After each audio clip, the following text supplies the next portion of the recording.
It's me, Garth Mackenzie, coming to you from the UK, and this is the final webinar of a 5-part webinar series on this high probability light trading course that I've been running for you. Put all up in a box. That's what we're going to be doing today, talking about the box trading method.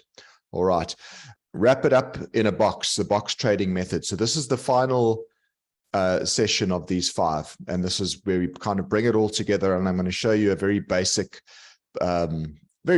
method that you can use to try and, I guess, keep yourself in the trades, let the trades play out, and try and just keep disciplined with it. And it's this basic thing called the box trading method.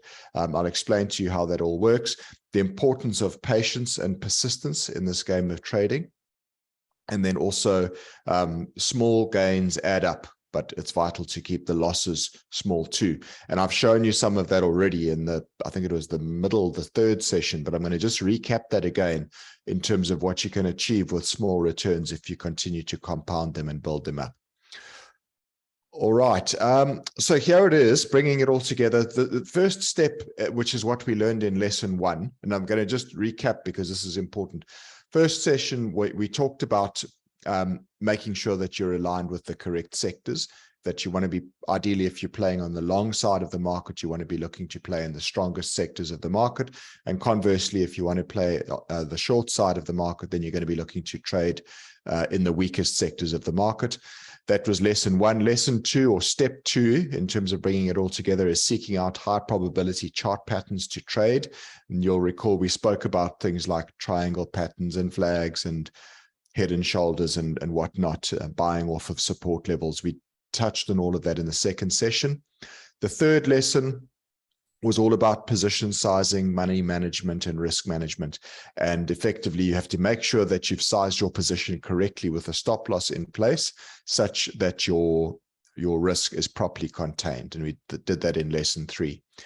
And then today's lesson is going to be basically allowing the trade to play out to its conclusion, set and forget, as we call it. And the box trading method, which is what I'm going to talk to you about today, will help you with that, with step 4 out of this process.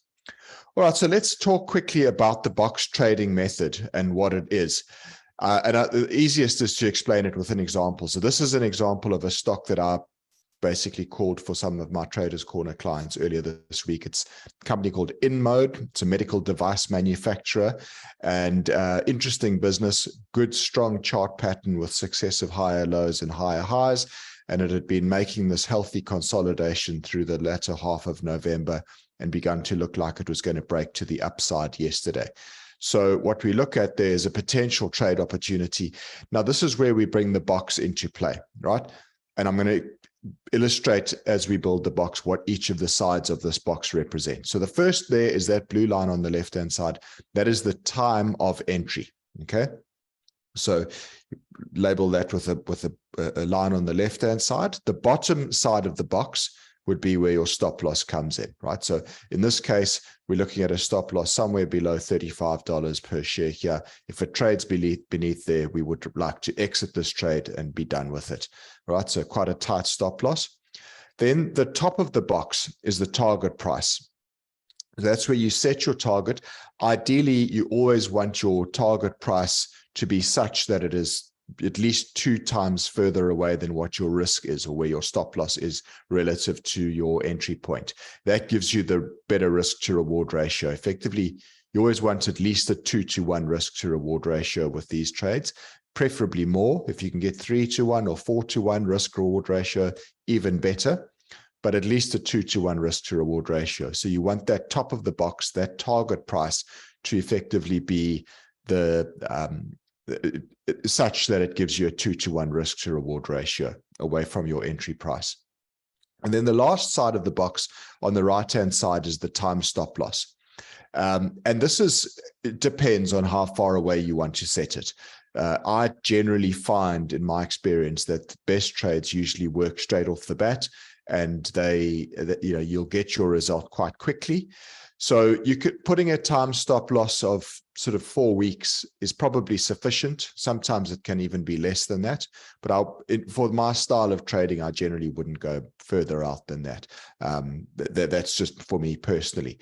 And then what you'll find is that the rules then state is that whichever side of the box gets touched first exits the trade. Now, obviously, the left-hand side of the box, that's the entry, right? So that's not the one you got to worry about. That's just given. That's the date and the approximate time or price where you entered the trade. But the other 3 sides of the box, your stop loss or your target price at the top or your time stop loss on the right-hand side, those are one of those 3 sides of the box will always be touched. And whichever side of the box it hits first is the one that triggers an exit.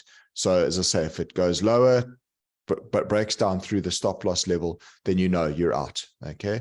On the other hand, if it just drifts along and dribbles along sideways for the length of that box and it hits the right-hand side of the box, you use that right edge to exit the trade at whatever the price is at that point in time.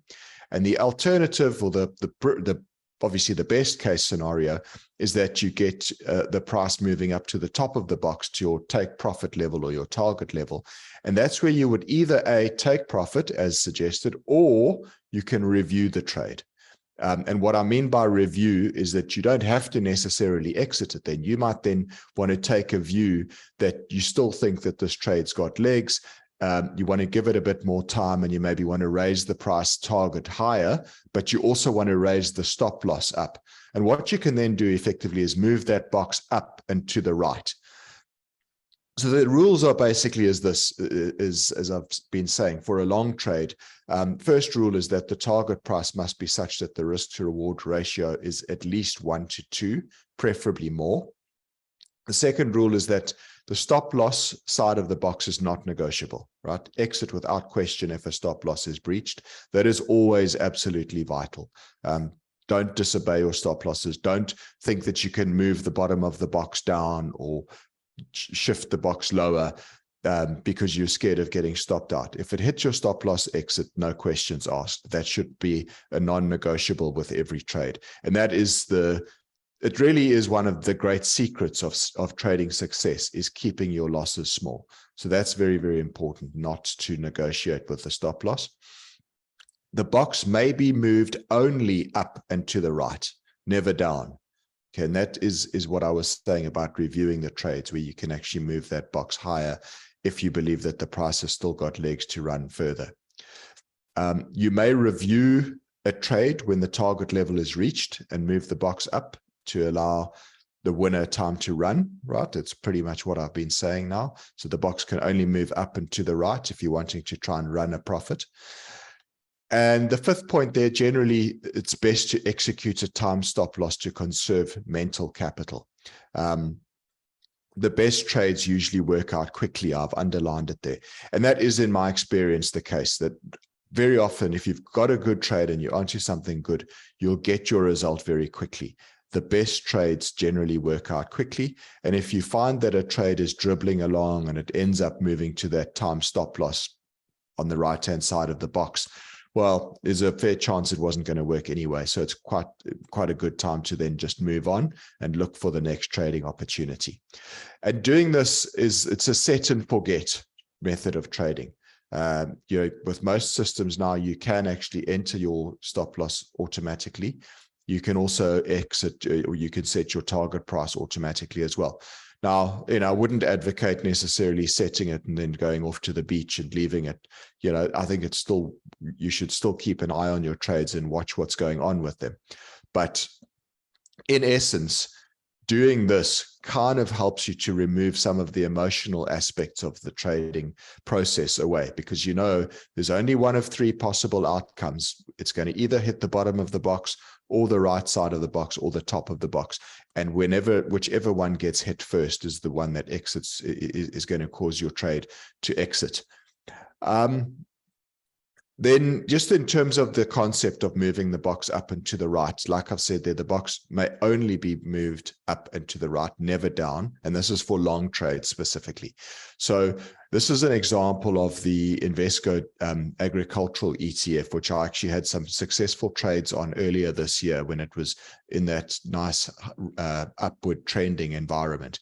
So went in on the basis that there was a little bull flag pattern setting up over there, got involved, put the box around it, and basically was looking for the flag target to be met at the upper end.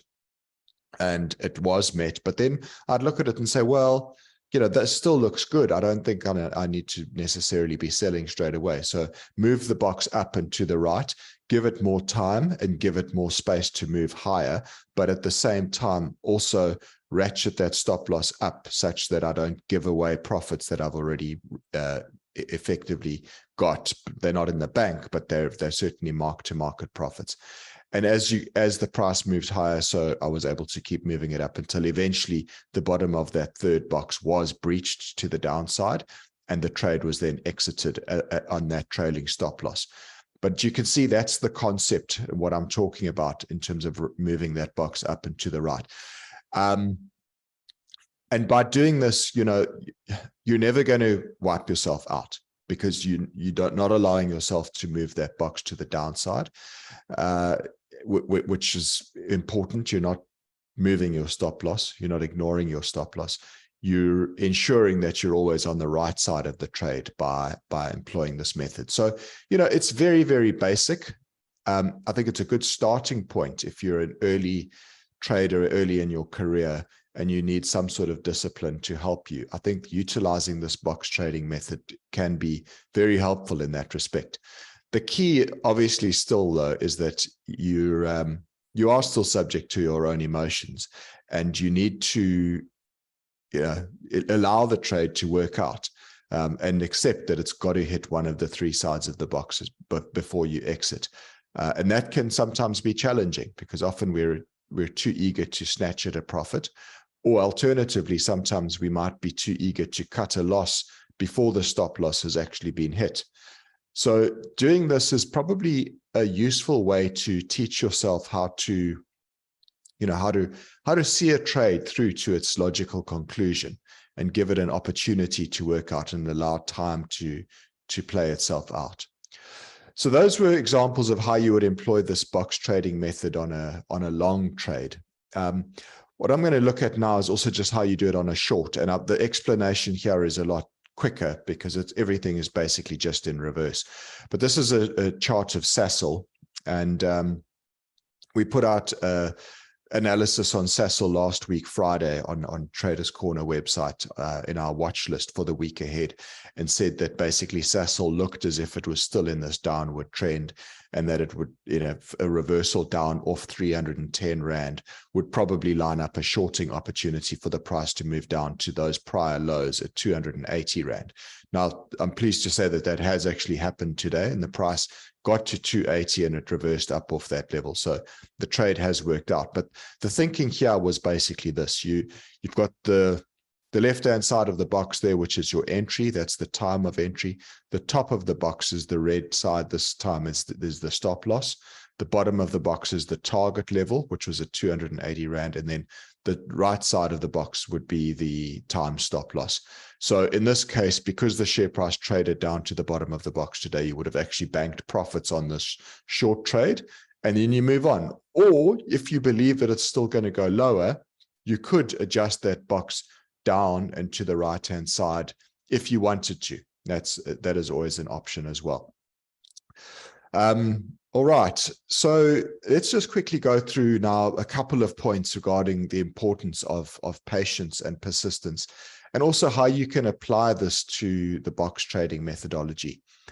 So the first thing obviously is key to wait for high probability trade setups to enact a trade. I've spoken about that in the previous webinars, where how do you get the probability of success to be in your favor? Well, we start by looking at the sectors. We try and align ourselves with the correct direction of the sectors in terms of relative strength. Then look for high probability chart patterns to identify a high probability entry, and you can also then use those patterns to project targets and know where to set a stop loss as well. So that's the key. But then once you've done all of that, then you enact the trade and put the box around it. Effectively allow the box to be the thing that keeps you in the trade until you get to one of those three sides of the box. There's no need to force any trades. This is something I always stress to my clients, is that, in trading, and it talks to this third point as well, as traders, we're not paid for the number of trades that we do. We're paid for making profits. And even if that means fewer trades, it doesn't matter. It doesn't matter if you're making a lot of trades or fewer trades. It's not really that's not important. What's important is that you're actually trading properly, that you're entering and executing on high probability trades, and that you're profitable. And how you get there doesn't really matter. But don't force trades. There's no need to force a trade. Wait and be patient for the right type of trade to set up and then enact it. And as I say, if you're early on in this game and you want some sort of method to keep you disciplined, utilize this box trading method that I've been talking about here today. Also accept that a high percentage of your trades will be stopped out. And that's just reality. I know in my own trading, I get on average, about 55% of my trades right. That can fluctuate up and down a little bit, but I know that's more or less my long-term average. What that means is that 45% of my trades lose money. And I know that. So statistically, if I'm getting 4 out of 10 trades as losers, I know that. That's normal. It's not something I'm going to get hung up on, right? So just accept that. Be accepting of the fact that a high percentage of trades will be stopped out, and know that that is just part of trading. The real key, though, is to ensure that your winners are bigger than your losers. And if your winners are bigger than your losers and you've got a hit rate of more than 50-50, well, then ultimately you will be making profits consistently over the longer term. That's kind of talking to that next point over there. Your risk to reward ratio, if it's in your favor, then the winners should overshadow the losers. And that's certainly been my experience. You can have a couple of losers as long as you keep them small. Every now and again, a good winner will come along and it'll cover all of those losses. So just, I guess, have faith in the fact that if you are taking high probability trades, you'll find that your winners should ultimately overshadow your losers. But it's very important that you keep the losing trades small. And be aware that clusters will happen, and accept that. So what I'm referring to there with clusters is that you will have times of a whole lot of winning trades strung together, or converse to that, you'll also go through times where you have a number of losers that come back to back. Unfortunately, in trading, it's never, your returns are randomly distributed. Your wins and losses are randomly distributed. So you will have times where you're going to get a cluster of a couple of losses all back to back. And similarly, you'll get a cluster of winners all back to back. So just be aware of that and accept that, and know that your risk management is what ultimately is going to save you in the case of a cluster of bad trades that go wrong. And then this is important, see each trade as one of the next 1,000 trades. So don't get hung up on the outcome of one trade. Just see each trade as a building block of the next 1,000 trades. One trade shouldn't be the trade that's going to make or break your career as a trader. Just keep at it, chip away. Keep in mind that each trade is just one of the next 1,000 trades. Just do the right thing, be consistent, be disciplined. And that's the last 3 points there all together. Consistency, process, and then discipline. It's just a case of rinse and repeat, in ensuring that you are taking high probability trades. You're managing your position size and your risk properly on every trade, and allow the process to play out. And try not to become impatient. I think that's the trouble with a lot of traders, and especially amateur traders, is we all want to make a lot of money quickly. And in my experience, that usually, where they say the fastest way to get rich quick is get poor quickly is to try and get rich quick. You've got to be consistent and persistent in this business. Try not to lose sight of that fact. Keep your eye on the horizon, on the long term. All right, now this I did show you at the in the third webinar, but I just want to show it again because it kind of talks to what we've been mentioning now, just about consistency and just following a process, I guess. And it's the point that the small gains do add up, but you've got to keep the losses small. So in this table, again, I apologize for the fact that the writing's so very small on this. But I had to put it like this so that I could make the point. Effectively, this is a screenshot of a spreadsheet that I did, which takes 100 trades.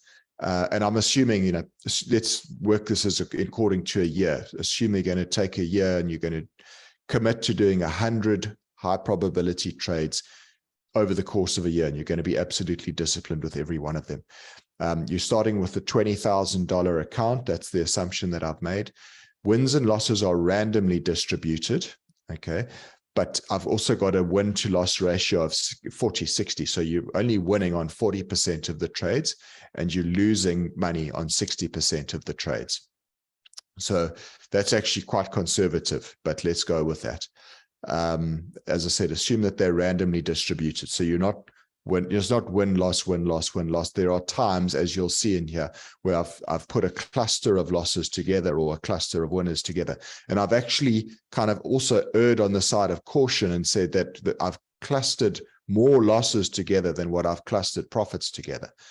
There are a couple of examples here on the right-hand column where I've got like 9 out of 10 trades in a row as losers. And I also start here with a cluster where I think it's 8 out of the first 10 trades are losers, just to give us, a realistic possibility that you can actually start this exercise with a high number of losers and still come out looking good at the end of it. The assumptions that I've made is that all of your losses are limited to 2% of the capital in account. So that's minus $400 for the losses. And then the wins are 2 times bigger. So 2-to-1 risk to reward ratio. So your wins are 4% of your capital, which is $800 on a winner. All right. And what you'll see is that as you go through this, by the end of it, you end up with $29,000 at the end of 1 year after 100 trades. And that's effectively, you've got a 40% return on your capital after 1 year. Right, and this is what the profit and loss curve would look like based on that spreadsheet that I've just shown you there right now. Again, remember what I said, we start out with a couple of losing trades as a cluster in the beginning, but notwithstanding that fact and notwithstanding the fact that there's a couple of other fairly nasty clusters of losses along the way, you can see that by and large, this equity curve just continues to climb into the top right-hand corner of the page.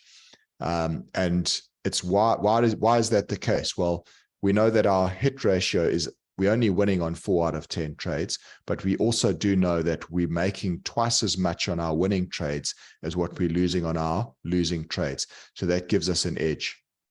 And as I say, you can achieve a 40% return basically on these assumptions if you follow this process and you were able to follow it to the letter. So there it is. It's a 40% return. What I've then said is, let's take that assumption and project it forward for 10 years. And what happens and I'm assuming compounding in this case. So you are taking your $20,000, 40% return after the first year, which is $8,000, gives you a number of $28,000 at the end of the first year, and so on and so forth. And after 10 years, you've made $578,000, which is 29 times your money. So I know this all sounds, like too easy. It sounds too easy, and I know that. And I'm not in the business of making trading out to sound easy or dress it up to be more glamorous than what it is. But this is the maths. This is the basic maths, and these assumptions are not unrealistic. So the question there is it possible? Okay, well, yeah, it is possible. Theoretically, it is. The maths is pretty clear. It's pretty simple. Practically, it is hard to do. And I've got that saying in the bottom right there, trading is simple but not easy. And that is very, very true, and certainly been my experience. Trading is simple, but it's not easy. It's a difficult game, and it's difficult because we get our emotions in the way. And I think what also I've thought about this a lot. What makes it probably difficult is often you have to actually wait a while to get your result. And I've thought about this. If you were to just take a coin flip and do this exercise, flip a coin, each time it lands on heads, assume that you're going to make 2 rand. Each time it lands on tails, assume you're going to lose 1 rand. And you keep doing that and keep doing that. What you'll find over time is that you consistently do make money, because your win-loss ratio is 50-50, but you're making twice as much on your winning trades or your winning flips as what you're losing on the losing flips. The thing about that, though, is that you flip the coin and you get your results straight away. There's no time in between for you to sort of change your mind or question it or double, no time for noise to come into your head and make you doubt yourself. And I guess that's where this box trading methodology kind of can be quite helpful, in the sense that if you're disciplined enough to see each trade through such that it gets to the edge of whichever side of the box it hits first, I'm pretty confident to say if you are making sure you're picking high probability trades, you'll make money doing that. It's basic, it's simple, but you'll make money. And I actually think that you could probably take this table and these examples that I've illustrated here with the 2-to-1 risk reward ratio and a 40% win ratio, use the box methodology to try and see what happens. And I think you could do, I really do firmly believe that it's possible to do this. So I know I said to you previously, I'm going to give you a challenge, and this was at the end of the 3rd webinar. The challenge is up to you to go out there and execute 100 perfect trades. And what I meant by 100 perfect trades is not 100 trades that are all winners. What I mean is 100 trades where you stick to the discipline. So you look for the high probability trades, you wait patiently for the right kind of opportunities to set up, and you only act when those opportunities are there. Then execute with a disciplined stop loss and with a proper target in mind, where you're aiming for a 2-to-1 risk to reward ratio. Use the box method that I've spoken about here today. Risk 2% on your losing trades, and 4%, have the ability to make 4% or more, possibly on your winners, and see if you can come up with a 40% return after 100 trades. And let me know if you do it. I'd love to hear from someone who actually tries this and has the discipline, the self-discipline to do it, to see each of those little boxes out to their completion. Let's hear back from you if you actually make a success of it. I'd love to hear back from you. All right. This has gone on surprisingly quickly today. I must say, when I put these slides together, I really did think that I was going to take longer to present it than what I have done. And it's only half an hour through the hour that we've got.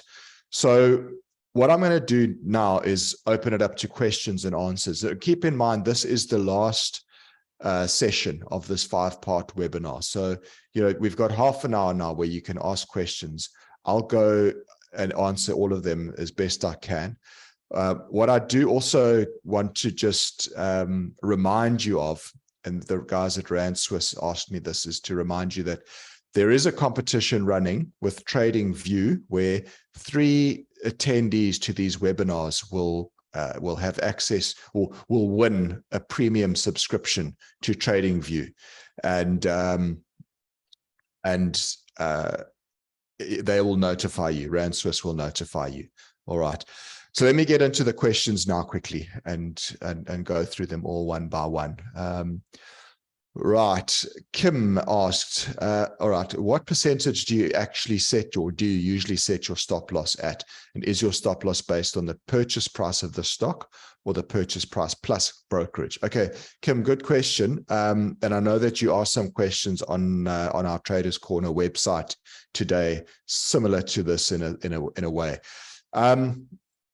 Okay, so the stop loss, first of all, you asked what percentage do I usually set my stop loss at? It's not a fixed percentage. So it's determined by technical levels. So what I'll usually do is if I'm going long off of, for example, off a support level, I'll set the stop loss below the support level such that it is clear to me that the support is no longer valid or no longer holding. So it's never a fixed percentage away. It's always based on the technicals. And then your question is my stop loss based on the purchase price of the stock or the purchase price plus brokerage? In my case, I don't really factor in the brokerage. It's small. You know, the account that I'm trading on is very low brokerage. And also the size that I'm trading is sufficient that the brokerage it's not that meaningful really. I know, Kim, you spoke earlier when we were communicating on my website, you said that you're trading with a relatively smallish account and position sizes of about 25,000 Rand a time. And if you're doing that and you're doing it with physical shares, which I think you were, then the cost does add up. You know, trading physical shares is more expensive than trading CFDs, for example. When you're trading physical shares, you've got all sorts of costs to factor in, like the brokerage, which can vary, but it's generally anything from 0.5% upwards. You've then also got VAT on the brokerage, and you've got insider trading levies and straight costs and market securities taxes and all of these other line items that actually do add up to make your trading costs quite high, especially if you're trading with a small account. So often my suggestion is if you're actively trading and you're trading with a smallish account, you're actually probably going to be better off trading CFDs for active short-term trading in order to reduce the costs of your trading. All right. Then Bruce Clark, you've asked, how do you handle tax on profits? Now, it's a good question, and I knew this would come up because obviously it's all very well for me to go out there and say, you know, you've got you can make 40% per year, but I haven't taken the tax into account on that. Now it depends on how you're trading. I'm in the fortunate position here in the UK that we can do spread trading, which is actually tax free, which is lovely. So it's not an issue with taxes. If you, however, are in South Africa, which I know most of you are, and you're trading you know, in your personal capacity, then obviously tax is treated as your profits are taxed at an income tax rate level in alignment with your marginal tax rate. Or alternatively, if you're trading in some sort of a corporate structure, like a company or whatever, then you're going to pay company tax rates. So, you know, your effective tax rate, I suppose, varies depending on the vehicle that you're using to trade in. But Bruce, obviously, yes, you do need to consider taxes, and my 40% per annum assumption becomes significantly less if you then do start to have to remove taxes from it. So, but yeah, good question. And then Gordon, you've said, what, in your opinion, what is a trend change, bearing in mind you don't want to trade against the trend? What is a trend change? Well, and then you've given an example here. Interestingly, the Rand versus the pound has done exactly according to what you've taught us. Bullish flag, falling wedge. Okay. So yeah, you're right. The pound has had the Rand is weakened sharply today based on the likelihood that Cyril's going to resign. In fact, I'm wondering if he has yet. No, I'm just looking at my phone to see whether there's any news, because I think he's due to speak this evening. And the speculation is that he's likely to resign. Anyway, sorry, I digress. Your question, Gordon, was what's my opinion on trend change, and what constitutes a change of trend? Well, generally speaking, you know, you can draw your trend lines through, be it if it's a downtrend, through significant high points, or if it's an uptrend, you draw your trend line through significant low points, and you always want at least 3 points to touch in order for the trend to be valid. If it starts to break that trend line, well, then you can look at that as being a change in trend. Something I also like to help as a filter is the 15-day exponential moving average. If you're aligned with the direction of the 15-day moving average, then you're more likely to be successful. So keep that in mind as well. That, you know, if the price is above the 15-day exponential and your 15-day exponential is pointing up, then it's probably fair to say that the bias is to the upside, and conversely for a move to the downside. So I hope that answers the question, Gordon. All right. And then Anonymous, if you are in a profit and see momentum turning, do you leave the trade to play out or close it? If closing, winners will not always be at least 2 times the potential loss as per your table. Yeah, so that's fair. I'm just trying to, sorry, the questions keep on jumping around here. I think, Christo, it's answers. If you're deleting the questions after I've answered them, maybe just rather don't, because it's jumping around on my side and then I'm losing my place. I'll just go through the questions one by one and scroll through them. Sorry. Okay. You said, if I'm in a profit and I see momentum turning, do I leave the trade to play out or do I close?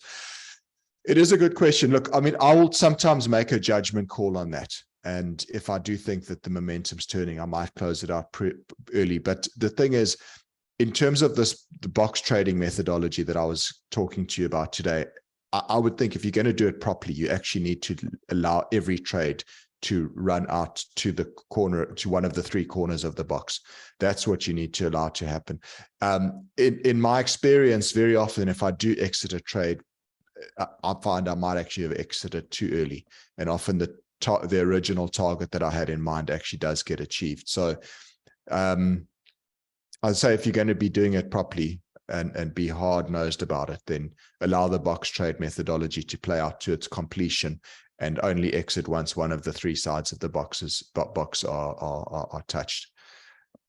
And then Anonymous, you said, do you typically trade CFDs in the example cited? Yeah, I do. I almost only trade CFDs with the short-term trading that I do. For me, when I'm trading physical shares, that's really for more my long-term, medium sort of buy and hold type of stuff. For all shorter to medium-term trading, it's CFDs or also index futures, as is the case as well. Okay, and then Anonymous, he said, you trade straight equities with an average hold time of 1 year.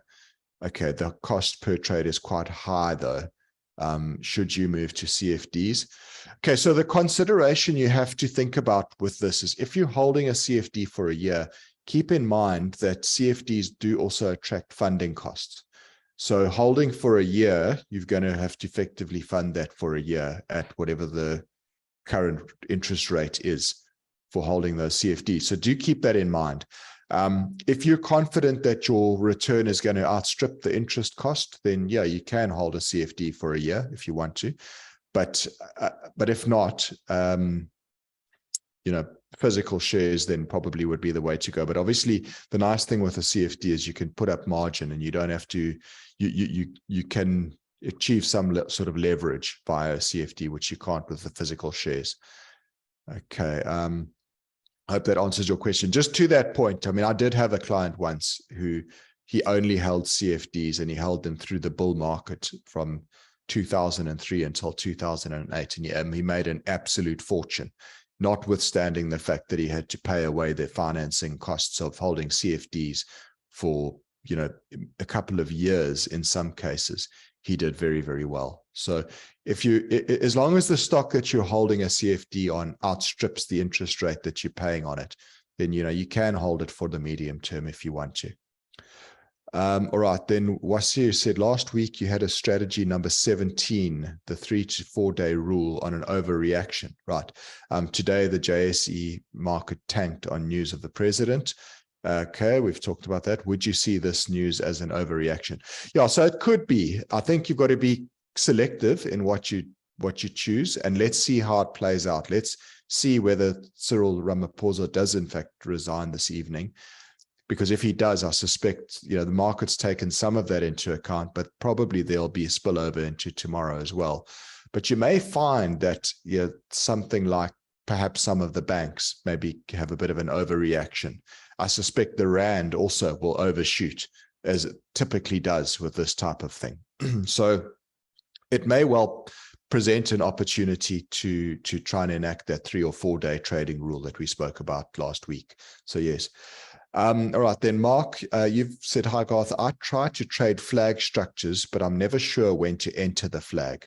For long trades, is it as soon as the upper limit of the flag is broken, which involves continual monitoring, or can one enter on the end of day price?